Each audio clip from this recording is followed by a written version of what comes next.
The late 1600s were a tumultuous time in Scotland. There was so much chaos and the fear of the unknown. William of Orange claimed the crown of Scotland and England after a very successful coup. The ousting of the Catholic King James plunged most of Scotland into political and religious turmoil, with riots and rebellions appearing in all corners of the land. Soon war would erupt, a precursor to the Jacobite rebellions of the 15 and the 45. This rising would eventually be put down by the defeat of James II in Dublin, the death of Bonnie Dundee, and the massacre at Glencoe. The chaotic nature of this time was the perfect breeding ground for the famous Scottish outlaws. Much of the northern people did not respect the new king or his law, and would rarely turn in those ne'er-do-wells who corrupted and abused a weakened system. The outlaws would live the carefree life of rogues, until they fell foul of the nobility, and this is just such a tale. Macpherson's Lament.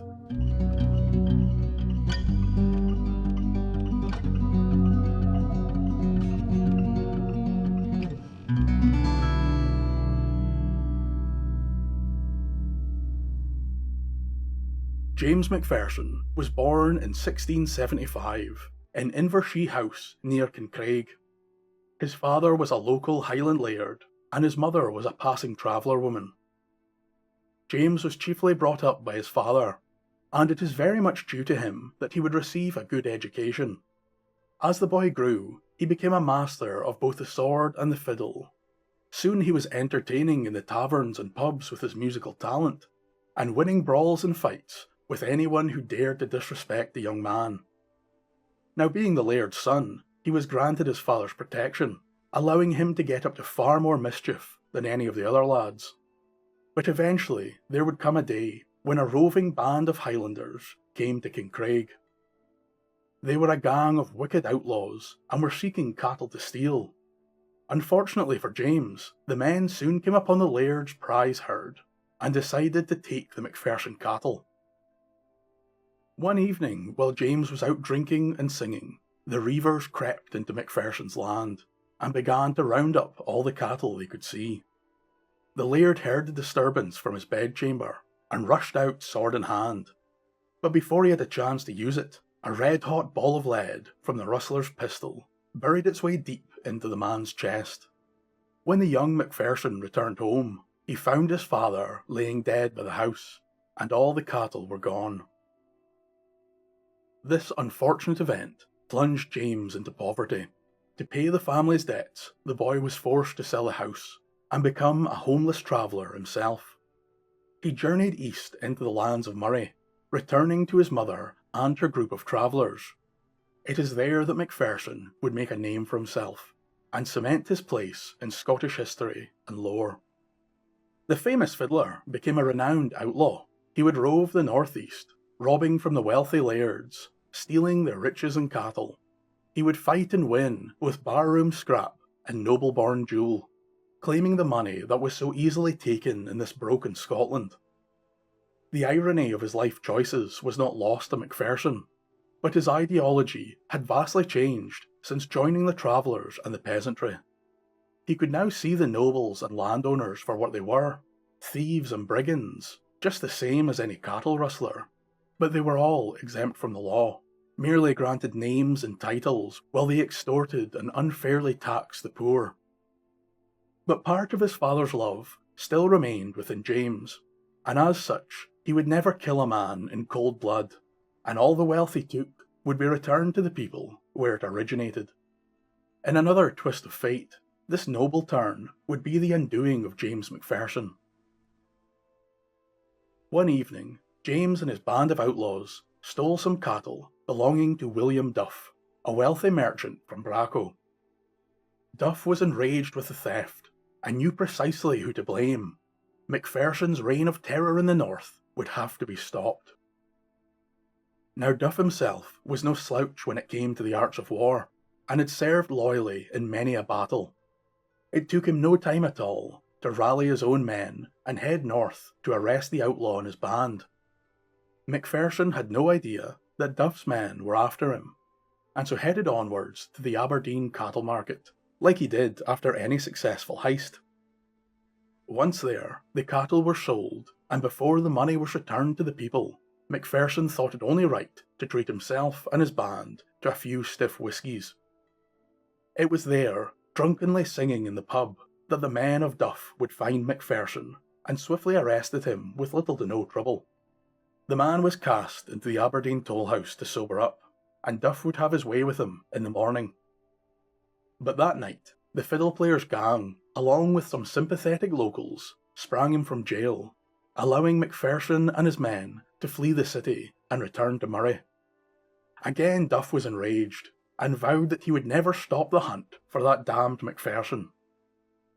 The outlaw now took somewhat of a different tact. He would stop rustling cattle, and would never again return to the Aberdeen market. Yet strangely, this would become Macpherson's most profitable period, as he fell upon a devious scheme, one which would make him rich without rustling a single cow. Macpherson and his men would start appearing at all the local fairs and markets, Elgin, Forres, Keith and Banff. There the menacing men would cause no trouble, and only take a keen interest in the cattle sales. They would then wait and follow the man who had made the most profit, before robbing him out on the road. This plan worked wonderfully, and for months Macpherson and his crew raked in the gold, all the while staying just one step in front of Duff and his men. Eventually Duff would begin to interrogate and interview the men who had been robbed by Macpherson.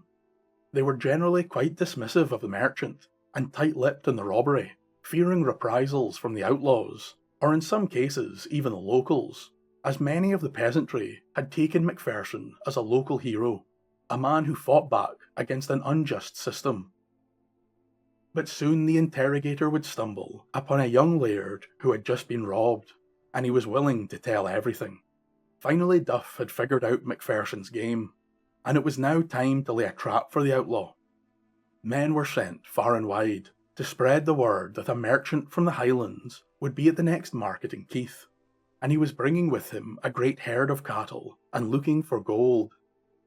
The rumours and whispers of this big deal found its way all through the pubs and inns in Murray, and soon Macpherson and his crew were planning their biggest score yet. When the market day came, the crowd was strewn with Duff's men in disguise, and upon seeing Macpherson and his gang, they closed in for the kill. But before the outlaw and his men had time to draw blades or guns, they were enveloped by a large heavy sheet, which a woman had cast down into the streets, trapping them and tangling them. As they tried to free themselves with much shouting and cursing, a dozen or so blades rested upon their throats. Macpherson knew the game was up. Duff had outfoxed him this time, and he was soon carted off to Banff.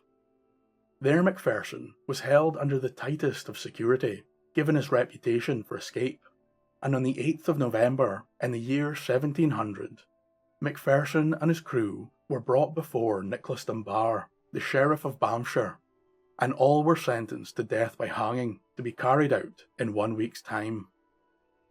Macpherson calmly waited in his cell. He believed that his family or his men would soon be there to break him out, but as the days went past and the gallows drew near, it soon dawned upon the man that this time there would be no escape. On the very night before Macpherson went to the gallows, he would write his final ever song, a song that would live on in infamy for many years, Macpherson's Lament, also known as Macpherson's Rant. On the next morning, he was taken to the gallows and asked if he had any final words. Given his renowned talent, the sheriff allowed the man to sing his final goodbye while he played the fiddle. Farewell, ye dungeons dark and strong, farewell, farewell to ye. Macpherson's time will no be lang on yonder gallows tree. Sae rantingly, sae wantonly, sae dauntingly gaed he, for he played a tune and he danced a rune below the gallows tree. 'Tis by a woman's treacherous hand that I was condemned to die. Abane a ledge at a windy she sat, and a blanket she threw o'er me. Sae rantingly, sae wantonly, sae dauntingly gaed he, for he played a tune and danced a rune below the gallows tree. Oh, little did my mither think, when she first cradled me, that I would turn a roving boy and die in the gallows tree. Sae rantingly, sae wantonly, sae dauntingly did he, for he played a tune and he danced a rune below the gallows tree. As the song ended, Macpherson appealed to the gathered crowd. Is there anyone among ye, clan or freen, wha would tak my fiddle and play this tune at my wake? The crowd was eerily silent. Of course his friends and kinsmen were scattered throughout, but none so brave as to confidently affiliate themselves with the soon-to-die outlaw, fearing that they too might meet the gallows tree. With great sadness and loss, Macpherson raised the fiddle above his head and smashed the instrument to pieces upon the ground. The sheriff's men grabbed hold of the man and took him, in complete silence, to the gallows tree. With a short drop, the life of James Macpherson, the most famous outlaw in Moray, was gone, and finally his music returned to silence. Thank you for listening, and a special thank you to my wonderful patrons who help me keep these tales alive. What a wonderfully romantic tale of a daring Robin Hood figure and his tragic end. Macpherson's Lament is for most purposes an entirely factual tale, which would later be expanded upon by many writers and storytellers. But the heart of the tale is true, and the composition of the song still exists to this very day and is often played in Scotland. Now, of course, over the years, the song itself has been expanded upon, with the most popular version coming from Sir Walter Scott. But there are literally hundreds of versions of this song, which add and remove verses depending on the performer, some even lasting some 20 minutes, which cover the entire life and death of James Macpherson. Along with the many versions of the song, there are also an untold number of additions and extras added to the main tale, with many mistakenly suggesting that Macpherson was arrested at a market in Banff, which I think is a misunderstanding or miscommunication of his arrest in Keith, but then his trial and sentence being carried out later in Banff. There is a quite well-known addition to the tale that does not appear in the original, but has certainly become part of the modern legend. It was said that Macpherson's mother was able to obtain a reprieve for James, and that a rider was dispatched from Turriff to Banff to bring this news and halt the execution. But the wily old Duff got wind of the act, and to ensure the man's death, he had his men put the Banff town clock forward by 15 minutes, causing the man's execution to be early, and not giving the rider enough time to reach his destination. While we're quite confident that this didn't happen, I do think it's a great twist to add to the end of the tale. There's also a version where Macpherson breaks the fiddle upon the executioner's head, but this also seems to be in the world of fancy rather than reality, even if it was an understandable action. These additions and expansions are very common in these tales of legendary Scotsmen, and tend to come from storytellers trying to outdo each other or make the tale more fantastical and enthralling, which can often augment the truth or change it altogether. Something I found interesting while researching the tale was Macpherson's traveller, or gypsy routes as it was called at the time. This seems to have been excluded by many authors and storytellers, and I think that it may be down to centuries-old discrimination and demonisation of the traveller people. At that time in Scotland, an Act of Parliament made it illegal to be an Egyptian or gypsy, as the Romani people were incorrectly called at the time. Furthermore, it's important to note what exactly Macpherson was found guilty of. In the records for Macpherson's trial, it is stated that James was to be known, holden and repute to be Egyptian and vagabond, along with being armed and menacing those at market, and of course being a thief. It would seem that his traveller blood, at the very least, influenced the trial and the verdict, being one of his chief offences. Again, I thought it pertinent to bring attention to this, as it is seldomly mentioned in many of the tales. It was said that a clansman of Macpherson did eventually retrieve the broken pieces of the fiddle once the execution was over, and that this very fiddle can now be seen in the Clan Macpherson Museum in Newton Moor, along with a claymore and targe thought to belong to James MacPherson. I personally would love to see the fiddle repaired, and for his family to finally send him off in the manner he wished, to play his Lament, his last act of defiance against an unjust world. Until next time, Sanj va. Say wantonly, say wantonly, and say wantonly gait he. He played a tune and he danced a room.